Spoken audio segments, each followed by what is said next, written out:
अब हम बात कर रहे हैं किसकी, यूनियन के बाद इंटरसेक्शन ऑफ टू सेट्स की। किसकी बात कर रहे हैं, इंटरसेक्शन ऑफ टू सेट्स की।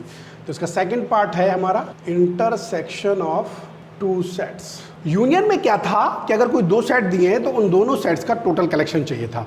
इंटरसेक्शन में क्या है कि अगर आपके पास कोई दो सेट है तो उनके कॉमन पार्ट को हम इंटरसेक्शन कहते हैं, ठीक है।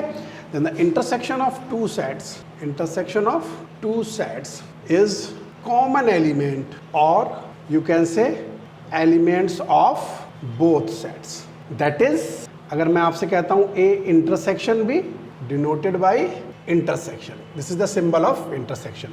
तो अगर मैं आपसे कहता हूं ए इंटरसेक्शन बी तो X such that X belongs to A and लगेगा यहां पे और नहीं, एक्स बिलोंग्स टू बी। यानी भाई अगर दोनों में होगा ना तभी आप कहोगे कि एक्स ए में और बी में भी है।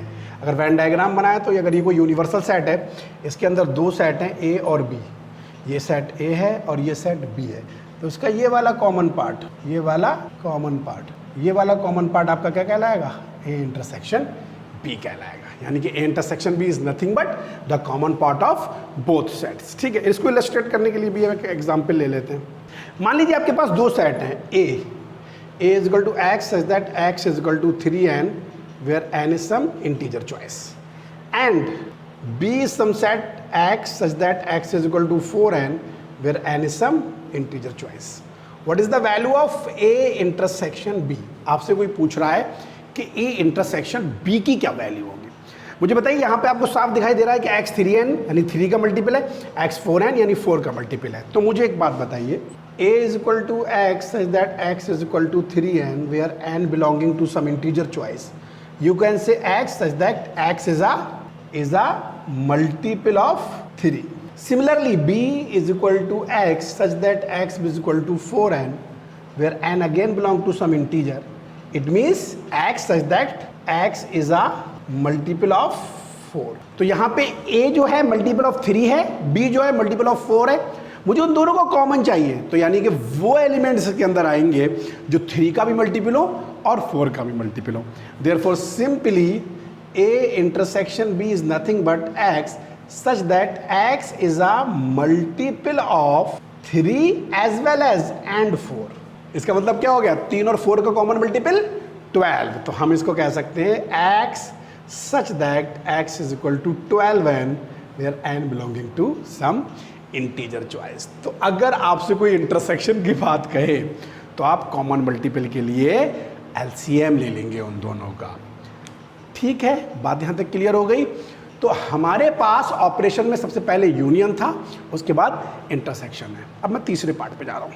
इसमें ना दो रिमार्क और ऐड कर लेते हैं। पहला, डिसजॉइंट सेट कौन से हो, क्योंकि डिसजॉइंट सेट कौन से होंगे, ओब्वियस बात है, लैंग्वेज से ही पता लग रहा है, वो सेट जिनके अंदर कोई भी कॉमन एलिमेंट ना हो।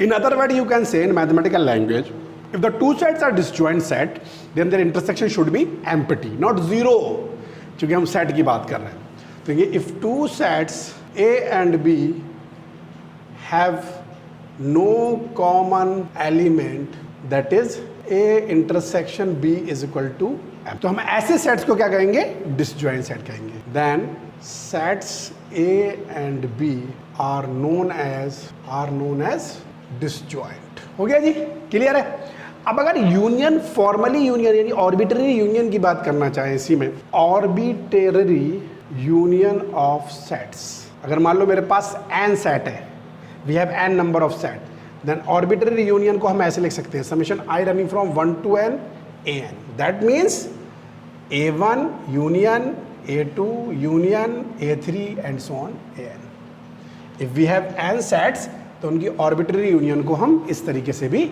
रिप्रेजेंट कर सकते हैं। ये इसके दो रिमार्क थे जो दोनों रिलेटेड थे किससे, इंटरसेक्शन और यूनियन से।